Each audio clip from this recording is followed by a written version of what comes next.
लैत्विया, आज का हमारा टॉपिक है लैत्विया। लैत्विया में आप समझेंगे यूरोप में आता है और इसकी बहुत ही अफोर्डेबल और बहुत ही कम ट्यूशन फीस है फॉर इंटरनेशनल। तो मैंने बेसिकली लैत्विया को 9 स्टेप्स में जो है वो डिवाइड किया टोटल 9 स्टेप्स में डिवाइड किया, जिसमें आपको स्टेप बाय स्टेप गाइड करूँगा how you can get the study visa and from Latvia. Step 1, find your university in program, choose a university. As you can see on my screen या description में मैंने university की website का link mention किया हुआ है, जहां पर आप जाके आप अपनी desire university and program choose कर सकते हैं इस लिंक के थ्रू।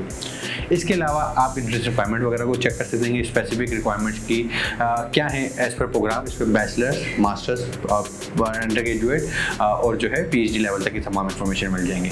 आपने चूज़ करना है इस लिंक में जाके किस इंटेक को ले रहे हैं और जो कब से आपने यूनिवर्सिटी स्टार्ट करनी है। मोस्टली जो प्रोग्राम्स हैं वो सितंबर में आपके रन्स होते हैं और समझेंगे दिसंबर में आपके पास जो है ना वो आपकी जो है ना वो तक आपकी स्टडी चलती हैं। फिर फेब में आपका ऑन टाइम इंटेक आ जाता है, यूजुअली जो स्टार्ट होता है मार्च के अंदर, और फिर जुलाई में आपका आ जाता है, जुलाई और अगस्त में आ जाता है स्टडीज़ का एक इंटेक जो कि आपका सितंबर में होता है। तो आप बेसिकली एक इंटेक वाइज डेडलाइन है, तो you have to be aware of it कि जी किस स्पेसिफिक इंटेक की डेडलाइन को आप टारगेट कर रहे हैं। तो इस चीज़ का बड़ा आपने ख्याल करना होता है। इस लिंक के थ्रू आपको तमाम तरह इन्फॉर्मेशन मिल जाएंगे। स्टेप 2 में आपकी एडमिशन एंड एंट्री रिक्वायरमेंट्स के बारे में हम बात करते हैं।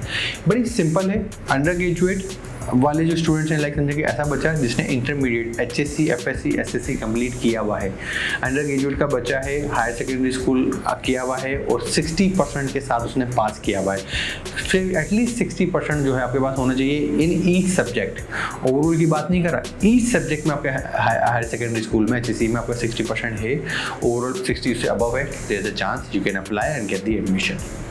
बट इस परसेंटेज पे जो है ना आपकी बात खत्म नहीं होती। यहाँ पर आपको एक एंट्रेंस एग्जाम भी देना होता है इंटरमीडिएट वालों को। अच्छा, वो एंट्रेंस एग्जाम इस तरीके से क्या मोटिवेशन लेटर, जिसे हम SOP लेटर ऑफ मोटिवेशन कहते हैं, उसके थ्रू भी आप जो है वो पास ऑन कर सकते हैं, या एक ऑनलाइन एग्जामिनेशन होता है, वो यूनिवर्सिटी विल डिसाइड कि आपने या तो लेटर ऑफ मोटिवेशन दें, उस पर यूनिवर्सिटी सेटिस्फाई तो ठीक है, अदरवाइज आपको एक ऑनलाइन छोटा सा एग्जाम देना होता है, वो आप करते हैं। और थर्ड जो रिक्वायरमेंट इसमें अंडर ग्रेजुएट के एडमिशन्स के लिए वो है स्काइप इंटरव्यू। कोई भी यूनिवर्सिटी का फैकल्टी मेंबर जो है वो चूज़ करेगा जो अपने स्टडी फील्ड चूज़ की है उसके अकॉर्डिंगली, और वो आपसे करिकुलम से रिलेटेड और आपके एकेडमिक से रिलेटेड जो है ना चीज़ों को डिस्कस करेगा, आपकी स्किल्स और चीज़ें प्रीवियस क्या आपका सेट है, क्या आपकी फ्यूचर प्लान्स हैं। एक छोटा सा स्काइप इंटरव्यू होता है, देन आपको एडमिशन दिया जाता है, अदरवाइज आप एडमिशन के लिए एलिजिबल नहीं होते। ये अंडर ग्रेजुएट के लिए भी है रिक्वायरमेंट और यही रिक्वायरमेंट पोस्ट ग्रेजुएट के लिए। बट पोस्ट ग्रेजुएट के लिए as you can see on my screen 4 years bachelors degree होना बहुत ज़रूरी है।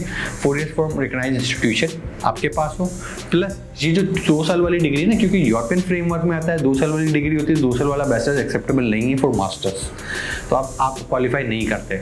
लेकिन आपका जो बैचलर्स का डिग्री है वो एटलीस्ट 60%, जो 4 इयर्स ऑनर्स की बात कर रहा हूँ, 60% and above, like 2.5 CGPA out of 4, या जो भी आपकी कंट्री का ग्रेडिंग स्केल उसके अंदर आप 60% एंड अबव वाले are eligible to get the admission. इससे लो वाले जो है अप्लाई ना करें फॉर मास्टर्स प्रोग्राम। अच्छा, इसका भी सेम आपका क्राइटेरिया है। आपने जो है वो एडमिशन की अगर ये क्राइटेरिया आपने मीट कर लिया है तो आपने सिंपल एक स्काइप इंटरव्यू देना होता है फैकल्टी मेंबर को, लेटर ऑफ मोटिवेशन देना होता है, और एक ऑनलाइन आपका जो टेस्ट होता है वो लेटर ऑफ मोटिवेशन डिसाइड करता है, यूनिवर्सिटी की फैकल्टी डिसाइड करेगी कि वो ऑनलाइन एग्जाम लेना चाहती है कि नहीं चाहती। स्काइप इंटरव्यू सबका होना है, और स्काइप इंटरव्यू किस में आप जिस आप प्रोग्राम डिसिप्लिन में अप्लाई करेंगे उससे रिलेटेड कोई भी फैकल्टी मेंबर आपके करिकुलम के बारे में आपसे पूछेगा, फ्यूचर प्लान के बारे में पूछेगा, आप क्यों आप पढ़ना चाहते हैं, ये सारी चीज़ें पूछेगा। वो बेसिक इंटरव्यू तो वो बहुत मुश्किल नहीं है, आप जो है उसको कर सकते हैं इजीली, जो है आप अपना पास कर सकते हैं, वहाँ पर एडमिशन ले सकते हैं। अब बात करते हैं PhD वालों के लिए। PhD वालों के लिए भी बड़ी सिंपल सी है, आपके पास 4 इयर्स बैचलर्स की डिग्री हो, प्लस उसके साथ जो है आपने जो है आपके पास मास्टर्स की डिग्री हो, रिसर्च फेलोशिप प्रपोजल हो। As you can see on my screen मैंने इसकी तमाम डिटेल्स मेंशन कर दी हैं। 2 साल का मास्टर्स डिग्री होना बहुत ज़रूरी है। मेरी वेबसाइट studyabroadupdates.com, उस पर मैंने इसकी तमाम डिटेल्स ली हैं, आप वहाँ भी जाके इस सारी चीज़ों में देख सकते हैं कि how you can get the PhD admission in Latvia. Step 3 में सबमिट योर एप्लीकेशन। बड़ा सिंपल है, मैंने जैसे बताया कि जी आपने अपनी यूनिवर्सिटी प्रोग्राम इंटेक डेडलाइन वगैरह निकाल ली। स्टेप 2 में मैंने आपको गाइड कर दिया कि जी किस प्रोग्राम के लिए क्या क्राइटेरिया है, किस लेवल ऑफ एजुकेशन हम देखना है। अब स्टेप 3 में हम डिस्कस करते हैं सबमिट योर ऑनलाइन। आपने क्या करना है, simple collect your all documents, prepare your full package, तो भी नेसेसरी रिक्वायरमेंट्स एंड डॉक्यूमेंट्स की, पासपोर्ट की कॉपी वगैरह, आईडी कार्ड वगैरह, इंग्लिश का जो सर्टिफिकेट वगैरह चाहिए वो सारी चीज़ें आपने रेडी कर ली। उसके बाद आपने क्या करना है, स्टेप 3 के अंदर ये कंप्लीट रेडी करने के बाद आपने अपनी ऑनलाइन एप्लीकेशन फॉर्म फिल करना है और उसको सबमिट कर देना है यूनिवर्सिटी की वेबसाइट पर जाके, जो भी चूजन यूनिवर्सिटी है, और उसमें आपने अपनी पेमेंट को रेडी करना है। पेमेंट रेडी करनी है लाइक ऑनलाइन अप्लाई कर देंगे लिंक के थ्रू, वहाँ से अपनी यूनिवर्सिटी को अप्लाई कर दिया, आपने सारे डॉक्यूमेंट्स आपने रेडी कर दिए, एंड देन आपको जो है तीसरे स्टेप में आपको एप्लीकेशन फ़ीस पे करनी है। अच्छा, एप्लीकेशन फ़ीस जो है वो 100 यूरो से लेकर 200 यूरो के इन बिटवीन होती है, डिपेंड करता है यूनिवर्सिटी प्रोग्राम्स के ऊपर। बस सिंपल आपने स्टेप 3 को फॉलो किया और अपनी एप्लीकेशन फ़ीस सबमिट कर दी, मतलब आपकी एप्लीकेशन सबमिट हो गई। Now wait for the recognization of your documentation, ये स्टेप 4 है। ये लैटविया के लिए बड़ा मैंडेटरी है और इम्पॉर्टेंट है। इसमें क्या होता है, आपने डॉक्यूमेंट्स साइन करने होते हैं फॉर वेरिफिकेशन। ये जब आप एप्लीकेशन फ़ी पे कर देते हैं उसके बाद बेसिकली अपने स्टेप करना होता है, और ये आपको वेट करना है क्योंकि यूनिवर्सिटी की जो इंस्टीट्यूट हैं वही इनिशिएट करती हैं आपकी रिकग्नाइजेशन कि जी आपने जो लास्ट क्वालिफिकेशन ली है वो as per Latvian education framework recognize equivalency है कि नहीं है, उसकी इक्विवेलेंसी बनती है कि नहीं बनती है, वो यूनिवर्सिटी ही आपकी रिकग्नाइजेशन करेगी। तो उसके लिए आपने वेट करना है, और लैटविया से ही आपको एक जो है ना एजुकेशन सिस्टम ऑफ लैटविया का जो उससे जो है ना क्लासीफाइड आपको एक सर्टिफिकेट मिल जाता है कि जी आप कंटिन्यू करते हैं कि नहीं करते हैं। उसके बाद आपकी जो है वो असेसमेंट होती है नेक्स्ट स्टेप के लिए। वंस आपकी रिकग्नाइजेशन हो गई तो आपने वेट करना है सर्टिफिकेट के लिए, क्योंकि रिकग्नाइजेशन हो गई उसमें 1 मंथ का टाइम लग जाता है और 1 मंथ में ही आपको एक सर्टिफिकेट आता है। तो ये एक मिनिमम स्टैंडर्ड प्रोसेस है, और ये जो वेरिफिकेशन है ये यूनिवर्सिटी मैंने आपको कहा कि करती है, और ये आपके रेस्पेक्टिव स्कूल, कॉलेज और यूनिवर्सिटी को ही कॉन्टैक्ट करती है। तो मिनिमम 1 मंथ का टाइम है, बट इट डिपेंड्स, हायर भी हो सकता है, लोअर भी हो सकता है। रीज़न कि अगर आपका रेस्पॉन्स, आपकी school, college, university properly time पर रेस्पॉन्स दे देती है गवर्नमेंट को, यूनिवर्सिटी को, तो वो बहुत फास्ट ट्रैक पे जाके विद इन 1 मंथ और उससे लेस में आ जाता है। लेकिन अगर वो स्लो है रेस्पॉन्स देने में तो आप समझें कि उसमें फिर थोड़ा सा टाइम लग सकता है, 1 मंथ से ज़्यादा भी लग सकता है। तो इसको आप समझें कि सिर्फ 1 मंथ ना समझें, प्लस और माइनस हो सकता है। और स्टैंडर्ड यूनिवर्सिटी ने कहा कि 1 मंथ लगता है। इन सब के अलावा आपको आइल्स की रिक्वायरमेंट भी मीट करनी होती है। ऐसा नहीं है कि आइल्स की रिक्वायरमेंट के बगैर आप लैटविया में अप्लाई कर सकते हैं। सिंपल स्टैंडर्ड रिक्वायरमेंट है, 6.5 ओवरऑल आपके पास होना चाहिए, आप एलिजिबल होते हैं। 6 यानी 6.5 ओवरऑल आपके पास होने चाहिए, तो आप आइल्स की रिक्वायरमेंट मीट कर लेते हैं, और आपको अपना आइल्स सर्टिफिकेट भी डॉक्यूमेंट्स के साथ जो है डिग्री के साथ अपने सबमिट करना होता है। तो ये मैं समझता हूँ कि आपके स्टेप 4 तक अब आप समझ गए होंगे कि जी कंप्लीट आपका एडमिशन क्राइटेरिया क्या है और कैसे आपकी चीज़ें जो हैं वो मैनेज होंगी। अब बात करते हैं स्टेप 5 की। अच्छा, स्टेप 5 में क्या है? अच्छा, स्टेप 5 सिंपल ये है, prepare for the exam and interview. कोई मुश्किल कोई वो नहीं है। मैं ऑलरेडी एंट्रेंस रिक्वायरमेंट के अंदर स्टेप 2 में ये पॉइंट कवर कर चुका हूँ कि जी आपका स्काइप इंटरव्यू होना है, आपने लेटर ऑफ मोटिवेशन लिखना है, आपने जो है अपना जो है वो एक ऑनलाइन एग्जामिनेशन देना है। स्टेप 5 में मैंने वही सारी चीज़ें की मैं, as you can see on my screen या मेरी वेबसाइट पर भी जाए तो मैंने सेपरेट इन डिटेल इस पॉइंट को कवर कर लिया कि जी कैसे आपने मैनेज करना है, क्या क्या चीज़ें, थोड़ा सा मैंने डिटेल लिख दिया है, इंटरव्यू में क्या क्या चीज़ें होती हैं, बस वो है। Step 6, now wait is over now.